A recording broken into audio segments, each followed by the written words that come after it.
Time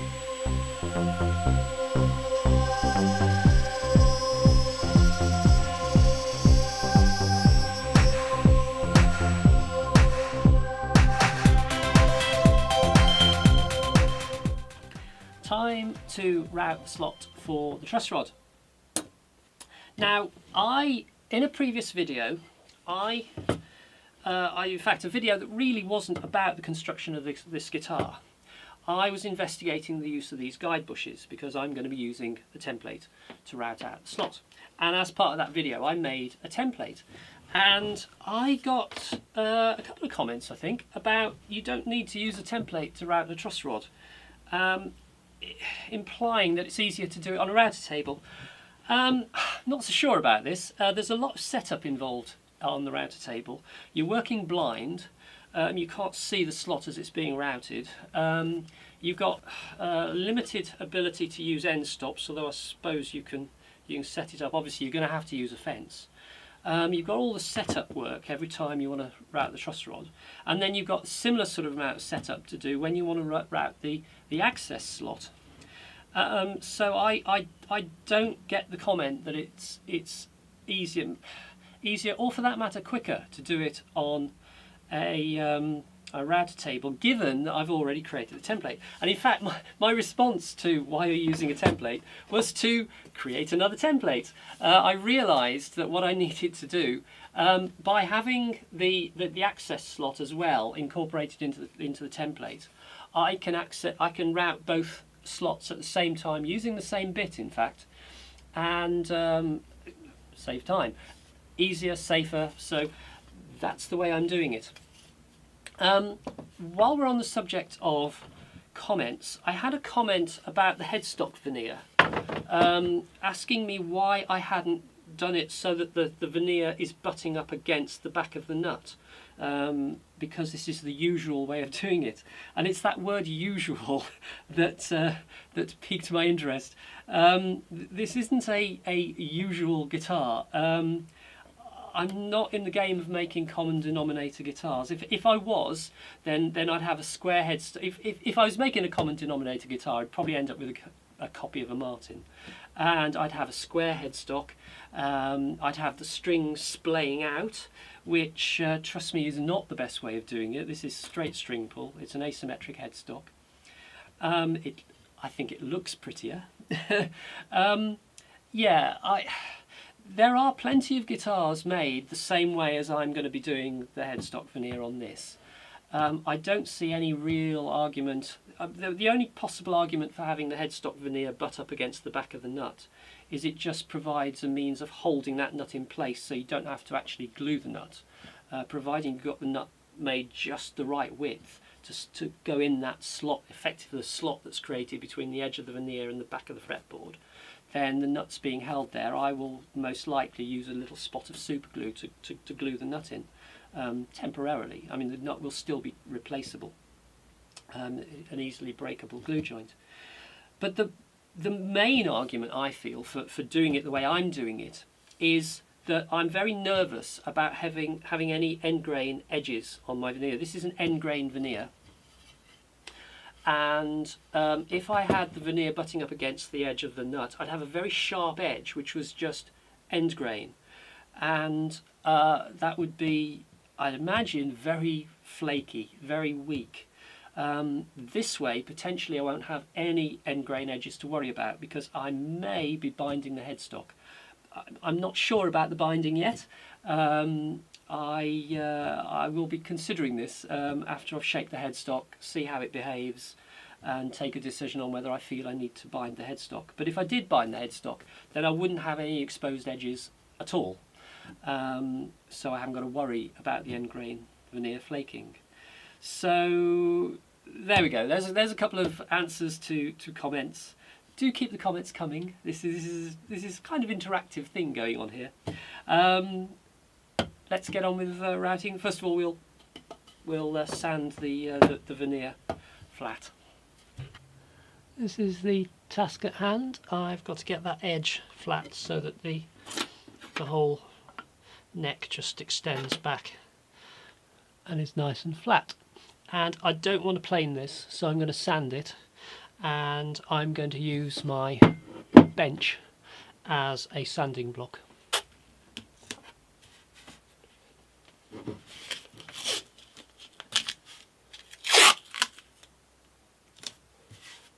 I'm just putting this here just so that the end isn't rubbing on the bench, although it's not a disaster if it does, but it just means that I'll have the width of the sandpaper here.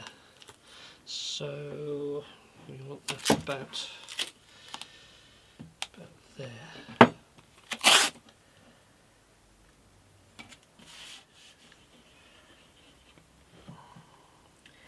So I'm going to get it all over my fingers.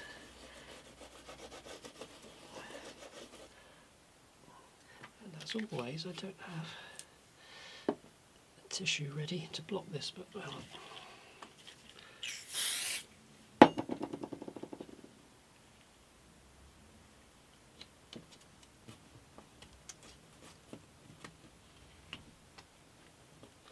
I don't think that's stuck straight away. Even with accelerator, it still takes time to dry. It's not an instant bond. I think that's stuck though.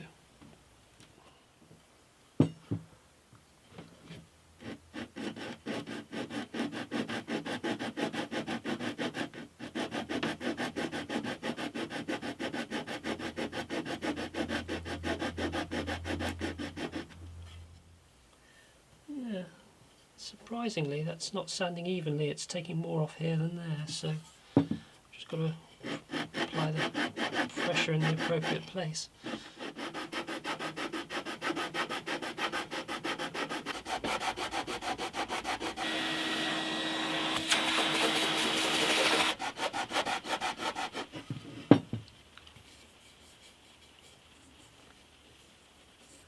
I'm nearly flat, I'm almost flush there, but not quite flush here. And what this has highlighted is by sort of using these as winding sticks, I can see that there is a very slight twist in the neck. This point here is just a little bit higher, a fraction of a millimetre higher than here. So rather than just flatten this by other means, I'm actually going to just plane a little bit off the neck. And I'm going to be very careful to avoid hitting this. Get my number 6 out. Actually, that's a point. Yeah, with that still sitting proud. Right, I'm going to have to think about this, but maybe I'll use a number 4 and just go along the neck here. And then once we've got this flush, we can think about perhaps just finishing it off with the number 6. But I'm just going to plane a little bit off here and get this a little bit more square. And then see where we go from there.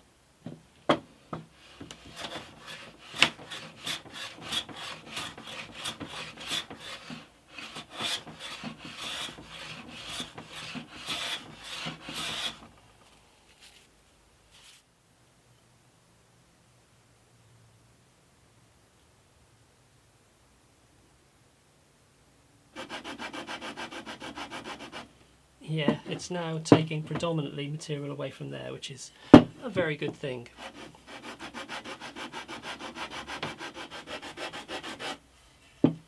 That's now flush. I can't actually feel the edge, so that's a good sign.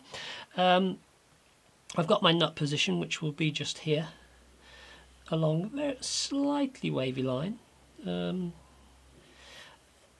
obviously all that'll be hidden.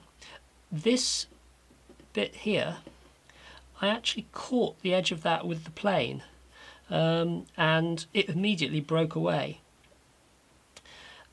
which just shows you, it kind of indicates this method. The edge of the neck will be here, so that doesn't matter that that bit's broken away, but there's no way I could have planed this without some severe damage, I think. So using this method of sanding, I think is the best way. So that's nice and flat, and we're ready to route. That hole allows me to line the nut line up easier, so that's why I did that. Right, I'm going to have a dry run.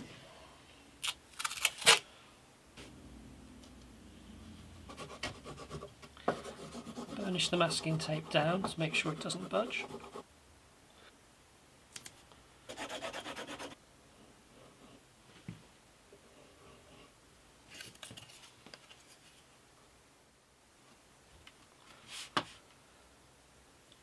let's get the bit in the router. This plate is a guide.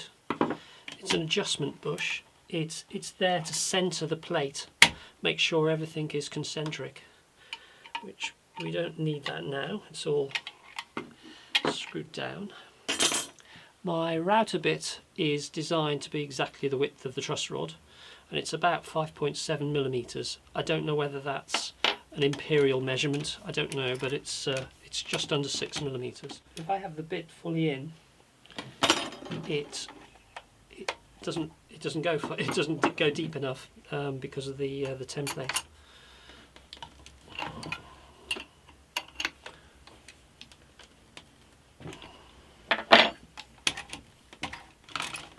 Just double check. Oh, that's oh dear, comedy of errors. It fell in while I was tightening it. Cut.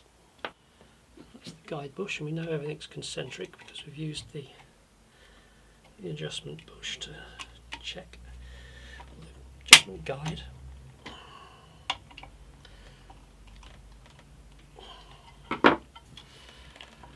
So we've got to set the depth of plunge, have the width of the template, and we need to go to a depth of 11.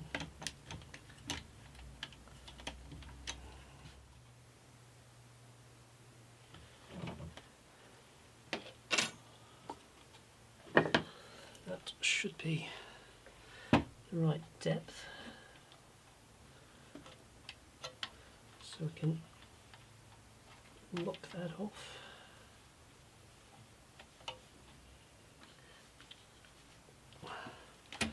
And back it off a bit.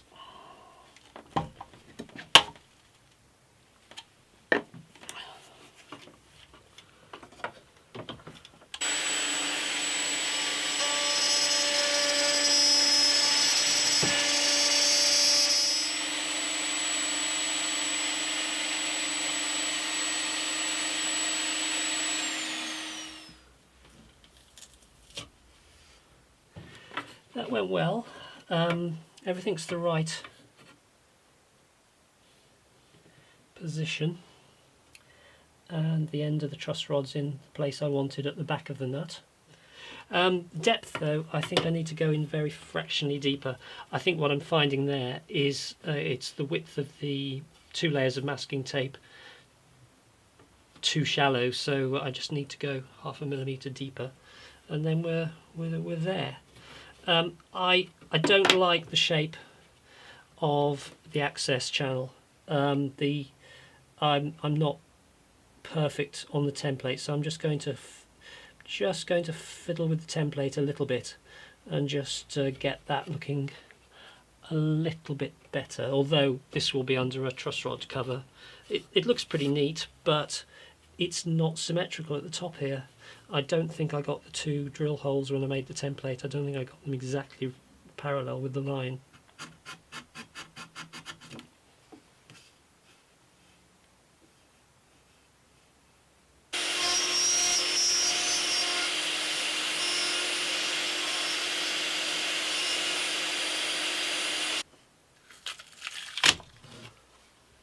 I'm not 100% happy with that, but it's probably good enough, seeing as you'll never actually see this slot.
I'm 0.5 mm off. I haven't finished yet. I've got to plunge it to full depth.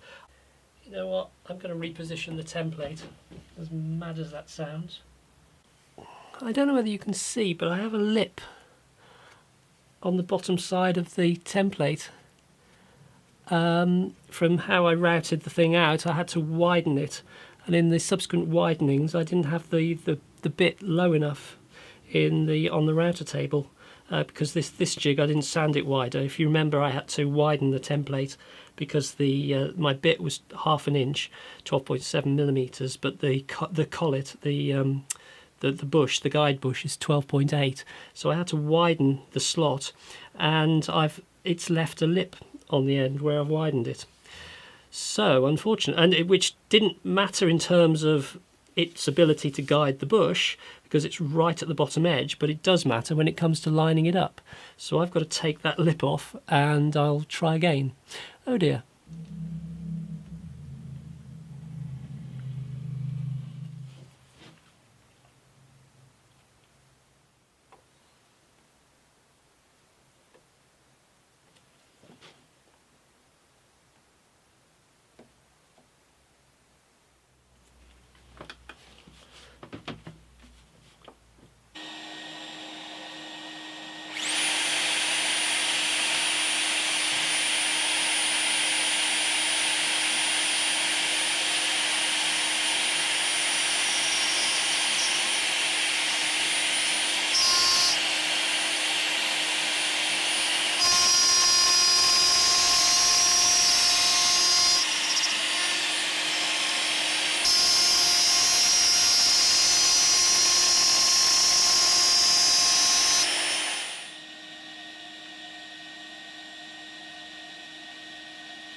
Looks really good.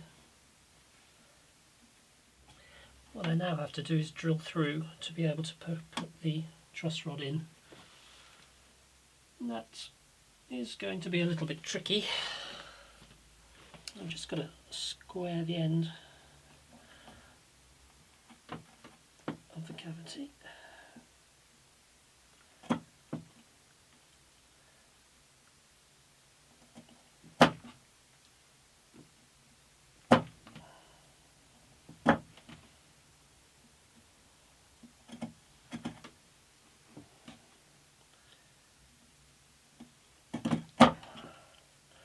With a very sharp chisel.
So you can see I've put a couple of layers of masking tape. I'm going in with a long 8mm drill. I think it's a 1/4 inch nut on the truss rod, 6.35 I measured it at. I want to avoid hitting this lip. I did wonder about taping my ruler across it, but it restricts access even further. Although it wouldn't hurt to put it a little bit further back. Yeah, let's tape that ruler.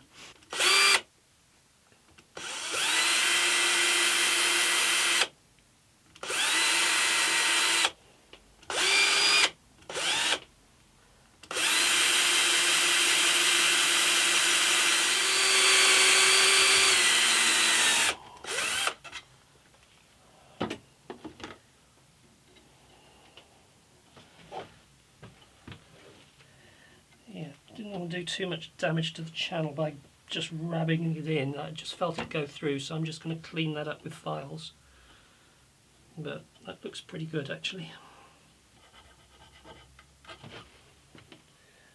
Don't really think that needs much cleanup. I think let's try the truss rod. If it'll go in, of course, because it is wider than the channel.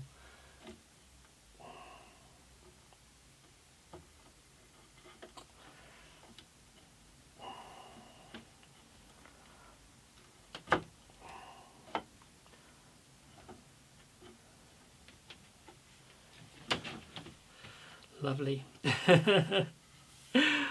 Yes.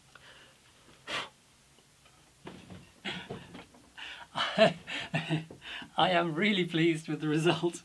I didn't explain at the beginning how I'd sized the template. I designed it to take standard Allen key, and as you can see we've got a nice little bit of adjustment there.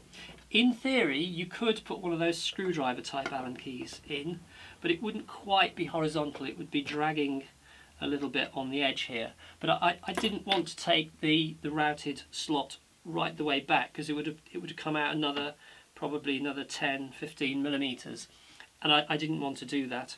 So I'm happy with how I've done this, and it looks really neat. I probably will put a truss rod cover on it, but it kind of looks rather nice with the Purple Heart underneath. I'm wondering whether I could somehow put finish in there without making it look horrible, and without gumming up the truss rod. I don't know. We'll see. Make sure you subscribe for the next video. I think it might be shaping the headstock. It might not be though. We'll see. But yeah, I'm very happy. Bye.